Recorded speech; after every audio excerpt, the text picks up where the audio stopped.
chào quý vị. Tháng 4 năm 2024, xuất khẩu tôm của Việt Nam đạt 287 triệu đô la, tăng 0,2% so với cùng kỳ năm ngoái. Lũy kế 4 tháng đầu năm nay, kim ngạch xuất khẩu đạt 974 triệu đô, tăng 10% so với cùng kỳ. Tháng 4 năm nay, xuất khẩu tôm của Việt Nam đã có sự thay đổi trong xu hướng nhập khẩu của các thị trường chính. Nếu như trong các tháng trước đó, hai thị trường Mỹ và Trung Quốc Hồng Kông ghi nhận mức tăng trưởng mạnh, thì trong tháng 4 năm nay, xuất khẩu sang Mỹ giảm và sang Trung Quốc Hồng Kông chỉ tăng nhẹ. Xuất khẩu sang thị trường Hàn Quốc tăng nhẹ trở lại sau khi giảm trong 2 tháng trước đó. Xuất khẩu sang thị trường EU sau 2 tháng giảm sâu đã phục hồi tăng trưởng trở lại trong tháng 4. EU là thị trường chính ghi nhận tăng trưởng tốt nhất trong tháng 4 năm nay. Xuất khẩu tôm sang Mỹ trong tháng 4 năm 2024 giảm 15% sau khi vẫn tăng trưởng nhẹ trong tháng 3. 4 tháng đầu năm nay, xuất khẩu tôm Việt Nam sang Mỹ đạt 168 triệu đô la, tăng 5% so với cùng kỳ.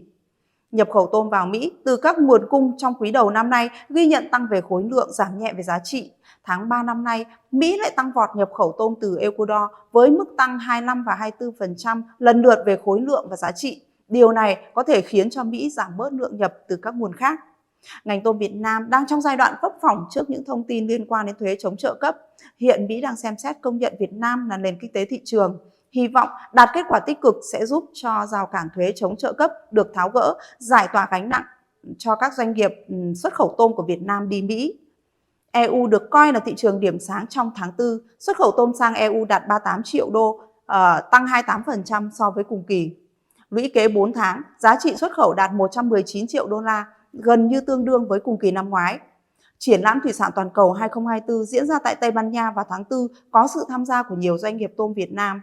Tại đây, các mặt hàng tôm giá trị gia tăng tươi ngon của Việt Nam đã được quảng bá tới người tiêu dùng và nhà nhập khẩu châu Âu.